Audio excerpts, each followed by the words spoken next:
जय Hind everybody. This is your host and mentor Anurag Thakur. And guys आज की जो वीडियो है ना, आई नो यार आपकी एक्साइटमेंट का कोई ठिकाना नहीं है। Because the most important reason for your excitement is कि आपका जो एडमिट कार्ड है भाई लोग, for your AFCAT 1 2026 that is out. तो यार आज की वीडियो में लास्ट तक बने रहना, because I will be telling you how you can download your admit card. उसके अलावा some important points to keep in your head before you appear for your exam. So guys let's get started. Before we begin guys, मैं एक चीज यार आपको बता दूं कि if you are preparing for your SSB interview, so guys आप घर बैठे बैठे भी अपनी प्रिपरेशन कर सकते हैं विद आर ऑनलाइन कोर्सेज। यहाँ पे मैंने कोर्सेज का नाम भी मेंशन किया है, उनकी duration and also the fees.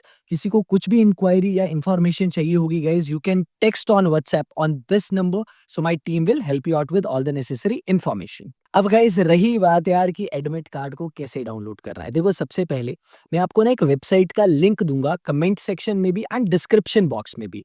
तो वहां पे आप जैसे ही टैप करोगे ना, तो एक ऐसा इंटरफेस ओपन हो जाएगा। वहां पे आपको अपनी यूजर आईडी डालनी है और पासवर्ड डालना है। उसके बाद एक यहाँ पे कैप्चा कोड पूछा जाता है, तो यहाँ पे आप जैसे उसे एंटर करोगे एंड साइन इन करोगे, तो एक इंटरफेस खुलेगा एंड वहां से आप अपना एडमिट कार्ड डाउनलोड कर सकते हैं। अब गाइस जो एडमिट कार्ड डाउनलोड होगा वो एक पीडीएफ फॉर्म में ऐसा डाउनलोड होगा and it will comprise of total 3 pages. ठीक है, अब चलो इसे ध्यान से समझते हैं। सबसे ऊपर यार यहाँ पे डेट ऑफ एग्जामिनेशन दी होगी, दैट इज 31 जनवरी 2026। यहाँ पे आपकी शिफ्ट मेंशन की होगी एंड रिपोर्टिंग टाइम। देखो गाइस रिपोर्टिंग टाइम पे ही पहुंच जाना वहां पे, तो प्लान योर जर्नी अकॉर्डिंगली। वहां पे लेट मत पहुंचना, बिकॉज गेट का जो क्लोजर टाइम है वो 9:30 होता है। उसके बाद nobody will be entertained, right. अब इसके अलावा यार यहाँ पे आपकी सब डिटेल्स होंगी, एक बार वेरीफाई कर लेना, बिकॉज ये सब चीजें मैच करनी चाहिए गाइस आपके 10th 12वीं और ग्रेजुएशन वाले सर्टिफिकेशन के साथ। आगे जाके ना एएफएसबी इंटरव्यू में ये सब चीजें देखी जाएंगी। रही बात आपके एफकैट सेंटर की, तो यार वो यहाँ पे मेंशन किया गया होगा एंड इस बार इन्होंने अगेन गूगल मैप्स वाली लोकेशन भी दी है। तो मेक श्योर आप इसे ध्यान से एक बार रिसर्च कर लें एंड वहां पे लेट ना पहुंचे। अब यहाँ पे नीचे एक डिक्लेरेशन भी दिया होगा, यहाँ पे आपको अपनी डिटेल्स भरनी है। डेट और प्लेस अगेन गाइज ये आप वहाँ पे जाके ही लिख सकते हो। वहाँ पे अपना जाके आप थंब इंप्रेशन भी वहीं पे कर लेना एंड सिग्नेचर भी वहीं पे कर लेना। स्टार्टिंग में ना ज़्यादा हीरो बनने की किसी को कोई ज़रूरत नहीं है। अब रही बात मैंडेटरी इंस्ट्रक्शंस क्या है, बस इन चीज़ों को अब ध्यान से समझना। अगले 3 से 4 मिनट इन्हीं को बताऊँगा। देखो पहला तो नॉर्मल इंस्ट्रक्शन ये है कि यार कोई और इंसान आपका एडमिट कार्ड लेके वहाँ पे आपको इम्पर्सनेट नहीं कर सकता, because it's a legally punishable offence. मतलब कोई और इंसान आपका एग्जाम देने नहीं आएगा। Second thing is any request for change of exam centre will not be entertained. अब गाइस देखो यार आपका जो एग्जामिनेशन सेंटर है, हो सकता है पहली प्रेफरेंस पे ना आया हो, सेकंड प्रेफरेंस पे आ गया हो। देखो ट्राई करो to plan your journey accordingly. अगर नहीं हो सकता है तो मेक श्योर जितना जल्दी हो सके ना, अभी ईमेल लिख दो अथॉरिटीज को स्टेटिंग प्रॉपर रीजन। ठीक है, अब उसका जो फॉर्मेट है अगेन आप गूगल पे जाके या फिर चैट जीपीटी पे जाके प्रोफेशनल वे में सर्च कर सकते हैं एंड हु नोज कि आपका जो एग्जामिनेशन सेंटर है पहली प्रेफरेंस पे ही आपको मिल जाए। थर्ड थिंग इज एफकैट जो गाइज है वो अपने शेड्यूल के हिसाब से ही कंडक्ट कराया जाएगा, तो मेक श्योर आप एग्जामिनेशन सेंटर और हर चीज के बारे में पहले से जान के जाएं। And the most important part is आपको क्या क्या डॉक्यूमेंट साथ में लेके जाने हैं। देखो सबसे पहले होता है आपका एडमिट कार्ड, ठीक है।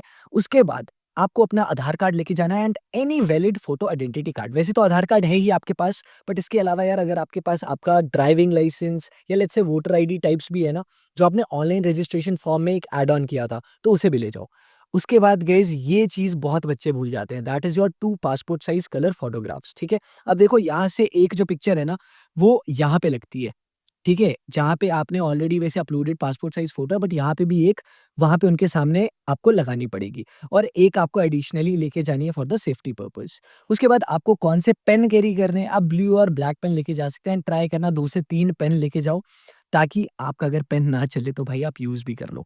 ठीक है, एंड गाइस जिन कैंडिडेट्स के पास ये डॉक्यूमेंट्स नहीं होंगे, they won't be allowed to appear in the examination. उसके बाद ये थंब इम्प्रेशन आप पहले से ही डाल के जा सकते हो या फिर उनके सामने कर देना। रिपोर्टिंग फॉर्मेलिटीज़ यार वहाँ पे जाके क्या-क्या होगी, स्टार्टिंग में फ्रिस्किंग। फ्रिस्किंग अगेन वो प्रोसेस होती है, आप लोगों को पता होगा, जैसे हम लोग मॉल में जाते हैं, तो स्टार्टिंग में सिक्योरिटी वाले एक मेटल डिटेक्टर या नॉर्मल हाथ से चेकिंग करते हैं, जैसे एयरपोर्ट पे भी होती है। तो बस नॉर्मली वो चीज़ें होंगी एंड वेरिफिकेशन होगी। कैंडिडेट्स को एक और चीज़ यहाँ पे बोला है कि मास्क वगैरह मत पहनना या फालतू में कवर मत करना अपना फेस, बिकॉज़ वहाँ पे फ़ोटोग्राफ आपकी कैप्चर होगी। बट येस, अगर पॉल्यूशन से बचने के लिए, डस्ट से बचने के लिए आप पहले से वो वियर कर रहे हो, तो वहाँ पे निकाल देना कुछ समय के लिए। उसके बाद आपकी बायोमेट्रिक डाटा की वेरिफिकेशन भी वहाँ पे होगी। And candidates are advised not to apply any kind of ink, oil, lotion, moisturiser अपने हाथों या पाँव पे, बिकॉज़ वहाँ पे यार बायोमेट्रिक की जो प्रोसेस है ना, वो थोड़ी बहुत हैम्पर हो जाती है। In the event of any candidate जो कि यार ट्राई कर रहा है थोड़ी छटकी लगाने की या अनफेयर मीन्स यूज़ करने की, भले ही वो किसी से बातचीत हो या सिग्नल कर रहे हो आप एक-दूसरे को, ठीक है? कि क्वेश्चन पूछ रहे हैं, आंसर के हिसाब से इशारे कर रहे हो, तो हो सकता है आपका कैंडिडेचर कैंसल कर दिया जाए एंड कैंडिडेट को फ्यूचर में भाई किन्हीं भी एफकैट एग्ज़ामिनेशन देने से मना कर दिया जा सकता है। अब गाइज़ नेक्स्ट इंपॉर्टेंट पॉइंट है आपके ड्रेस कोड को लेके, तो यहाँ पे क्लियरली बताया कि एग्ज़ाम डे पे आप लोग अपने स्लीपर्स और सैंडल्स में with flat heels and thin soles. देखो, अगर आप अपने शूज़ और क्लोथिंग विद लार्ज बटन्स में जा रहे हो ना, तो हो सकता है आपको एग्ज़ामिनेशन सेंटर पे एंट्री ना दी जाए एंड वहाँ पे ना साइड में कुछ दुकानें होती हैं, तो यार वहाँ पे आपको अपना सामान जमा करवाना पड़ेगा। तो मेक श्योर वहाँ पे आप जमा भी जहाँ पे करवा रहे हो ना फ़ोन, वो थोड़ा रिलायबल और ट्रस्टवर्दी हो। कभी-कभी क्या होता है, आप किसी वहाँ पे दोस्त को मिलते हो, उसके बैग में फ़ोन डालते हो, फिर वो दोस्त भी गायब और आपका फ़ोन भी गायब। तो यार ये छोटी-छोटी चीज़ों का ध्यान रख लेना। फिर again candidates are not allowed to wear all these restricted items, ये वहाँ पे निकलवा दी जाएँगी एंड दीज़ और following items are also prohibited and not permitted. तो गाइज़ इन सभी चीज़ों को आप दोबारा से देख लेना। इसके अलावा यार personal items, these things are also not allowed. Those of you who are going with the wrist watch, ठीक है? मोस्टली यही लोग लेके जाते हैं, ये भाई अलाउड वहाँ पे नहीं है। देखो, पेंसिल बॉक्स भी अलाउड नहीं है, तो ये कुछ मत लेके जाना। वॉलेट, जो लोग यार दूर से ट्रैवल कर रहे हैं, वॉलेट भी नहीं लेके जाना, अपना एक बैग लेके जाना। भाई एक की चेन लेके जाना, ठीक है? ताकि आप उस चाबी-चूबी उसको लॉक करके यार सेफली रखो, ठीक है? बहुत लोगों का बहुत एक्सपेंसिव सामान भी खो जाता है, राइट? एंड ये सारी चीज़ें यार नॉट अलाउड, इनको एक बार देख लेना। गाइज़ देखो, आप एक हैंड सैनिटाइज़र लेके जा सकते हो एंड वाटर बॉटल जो कि ट्रांसपेरेंट, ठीक है? उसके अलावा देखो, ये नॉर्मली ही पॉइंट्स हैं। उसके अलावा गाइज़ बीच में देखो कोई ब्रेक्स वगैरह आपको नहीं मिलेगी, 2 घंटे आपका continuously exam would be there and guys जो आपका कैंडिडेचर है that's purely provisional, so again it's very normal कि आपने अभी जो एलिजिबिलिटी कंडीशंस फुलफिल करी थी, उसी के बेसिस पे आपको एग्ज़ाम देने के लिए दिया जा रहा है। वहाँ पे यार आपका एडमिट कार्ड जो है ना, मेक श्योर वहाँ पे स्टैम्प लगाया जाए एंड साइन किया जाए एग्ज़ाम अथॉरिटीज़ के साथ। क्यों? क्योंकि नेक्स्ट टाइम जब आप एएफएसबी में जाओगे ना, तो ऐसा नहीं होना चाहिए आपका ये जो ओरिजिनल एडमिट कार्ड है ये कहीं गुम हो गया है, क्योंकि अगर गुम हो जाएगा ना, तो आपको फिर एफिडेविट लेके जाना पड़ेगा। ठीक है? तो make sure original admit card भाई उसका एरोप्लेन मत बनाना, उसको अपने पास ही रखना and make sure it is stamped and signed by the exam authorities. Candidates को वही सीट्स अलॉट की जाएँगी एंड वो उधर ही बैठेंगे जो कि वहाँ पे अथॉरिटीज़ उन्हें देंगी। बाकी भाई अपनी हॉल टिकट पे वहाँ पे कुछ भी मत लिखना, ठीक है? बिकॉज़ वहाँ पे पूछ लेते हैं एंड पकड़ भी लेते हैं। अब बहुत बच्चों का ये डाउट होता है कि सर हम रफ वर्क कहाँ पे करेंगे? बिकॉज़ एफकैट पे हमें मैथमेटिक्स के लिए या फिर रीज़निंग के लिए थोड़ा रफ वर्क की ज़रूरत है। तो वहाँ पे ए4 साइज़ शीट वहाँ पे it will be provided to you and वो आप बार-बार वहाँ से इन्विजिलेटर से पूछ भी सकते हैं। गाइज़ वहाँ पे लॉगिंग इन करने के लिए आपको वहाँ पे प्रॉपर इन्विजिलेटर सब चीज़ें बताएँगे। प्लीज़ सुनते रहना एंड कुछ भी यार इनकरेक्ट इन्फॉर्मेशन मत भरना। ठीक है? And candidates won't be allowed to leave the exam hall before completion of the AFCAT. तो 2 घंटे यार आपको कंपल्सरीली बैठना ही पड़ेगा। ठीक है? एंड जैसे आपकी शिफ्ट कंप्लीट हो जाती है, they have to wait for the instruction and फिर ही वो वहाँ से जा सकते हैं। भाई हर लैब में सीसीटीवी की सर्वेलेंस होगी, तो अगेन मैं बोल रहा हूँ कोई अनफेयर मीन्स मत यूज़ करना एंड बाकी यार यही है, देखो नॉर्मली वो फ्रिस्किंग की प्रोसेस होगी एंड बाकी ये सब चीज़ें वुड बी देयर। ये सब चीज़ें दोबारा से पढ़ लेना। अब यहाँ पे आते हैं हम 38th पे कि complaints, grievances about the conduct of examination. अभी भी आप ईमेल कर सकते हो हेल्प डेस्क पे, ठीक है? अगर आपको let's say exam centre change कराना है ना, इस वाले ईमेल पे आप अभी ही ईमेल लिख दो कि सर आपने जो मुझे एग्जामिनेशन सेंटर दिया वो बहुत दूर दिया है, तो पहली जो मेरी प्रेफ़रेंस थी उस पे दे दो मुझे and you guys can state a valid reason. उसके बाद यार ये जो क्वेश्चन पेपर है ना, it will be made available to candidates during the online examination and आपके पास एक ऑब्जेक्शन मैनेजमेंट का पीरियड भी है, ठीक है? तो ये रहता है यार आपका 1 फ़रवरी से 3 फ़रवरी के बीच में। तो इस टाइम पे आपको जो क्वेश्चन पेपर है उसकी आंसर की भी मिल जाएगी एंड गाइस जो रिस्पॉन्स शीट है यार वो आपको 3 फ़रवरी के बाद नहीं मिलेगी। ठीक है? बस यार यही चीज़ें हैं एंड 41st पॉइंट इज़ कि before declaration of result, so guys आपके जो मार्क्स है ना, they will be normalised whenever the number of shift is more than 1। ठीक है? तो ये सारे इंस्ट्रक्शन है, आई होप आपको क्लियर हो गए होंगे, बट फिर भी दोबारा से एक बार अपने एडमिट कार्ड पे ये सभी इंस्ट्रक्शंस को पढ़ लेना एंड गाइस एक बार दोबारा से समराइज़ कर दूँ भाई, तो पहली चीज़ मैं सभी को एडवाइस करूँगा कि आप जो एडमिट कार्ड लेके जा रहे हो, ठीक है? उसकी 2 कॉपीज़ लेके जाना, ठीक है? हो सकता है कभी-कभी एक कहीं इधर-उधर मिसप्लेस हो जाए। दूसरी चीज़ भाई, प्लीज़ वहाँ पे करेक्ट टाइम पे पहुँच जाना, 9:30 इज़ द टाइम जब गेट्स बंद हो जाएँगे, ठीक है? तीसरी चीज़ भाई दोबारा से रिवाइज़ कर रहा हूँ, जो डॉक्यूमेंट्स वहाँ पे मेंशन थे ना वो सब ले जाना। चौथी चीज़ भाई ड्रेस कोड ध्यान में रख लो, ठीक है? शूज़ वगैरह या जो भी चीज़ें हैं, ठीक है? मेक श्योर कि अगर आप पहन के तो देखो मोस्टली जाना ही पड़ेगा, तो वहाँ पे भी आप किसी रिलायबल जगह पे सबमिट कर दो, जमा कर दो एंड लेट्स से कि आप किसी दोस्त पे वहाँ पे ट्रस्ट कर रहे हो अपने फ़ोन के साथ या पर्स के साथ, प्लीज़ उसका कॉन्टैक्ट ले लो एंड वो भी वेरीफ़ाई कर लो।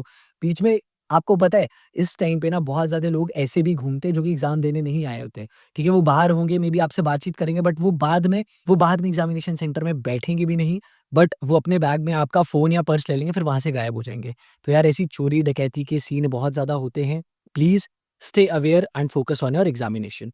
उसके बाद यार अब देखो जिस दिन आपका एग्ज़ाम है, भाई 2 घंटे का आपके पास टाइम है ना, make sure you utilise it very well. देखो टोटल 100 क्वेश्चन्स हैं, जिसमें से I believe you should always start with the easiest section. हो सकता है वो आपके लिए रीज़निंग हो या जीएस हो या मैथमेटिक्स हो। स्टार्टिंग में उसी सेक्शन से स्टार्ट करना, जहाँ से आपका कॉन्फिडेंस बूस्ट हो। Don't start with the toughest one because आपका मोरल फिर डाउन हो जाएगा। नेक्स्ट गाइस तुक्का बिल्कुल मत मारना क्योंकि -1 मार्क अलॉट हो जाएगा। तो जो आप +3 का सोच के जा रहे हो ना वो भी नहीं मिलेंगे। Next thing also I wanted to tell you इस बार ट्राई टू स्कोर 180 प्लस। ठीक है? No doubt according to me इस बार जो कट ऑफ है यार वो हो सकता है 140 के आसपास ही रहे। 140 + 10 -10 लास्ट टाइम 140 थी एंड एफकैट 1 2025 में 121 थी। बट आपको ट्राई करना है अगर मेरिट इन होना है ना तो 180 से ज़्यादा आपको स्कोर करना पड़ेगा व्हिच मीन्स 60 सही क्वेश्चंस आपको अटेम्प्ट करने हैं। तो फालतू का तुक्का मत लगाना, इधर-उधर से कॉपी करने की भी मत सोचना बिकॉज़ सबकी सीरीज़ अलग होती है।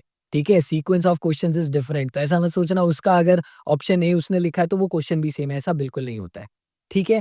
So guys that's all I wanted to tell you and एक और चीज़ मुझे ये आप लोगों को बतानी थी that we have uploaded all the study material ठीक है, ऑन आवर यूट्यूब चैनल। तो भाई वेट किस चीज़ का कर रहे हो? यहाँ पे जाओ, यहाँ पे जो नॉर्मल इंग्लिश की मैराथन्स हैं, मैथमेटिक्स की मैराथन्स हैं, वो अभी हमने शेड्यूल कर दी हैं। उसके अलावा guys all important GS questions, English questions, mathematics, reasoning सब मटेरियल अपलोड कर दिया है।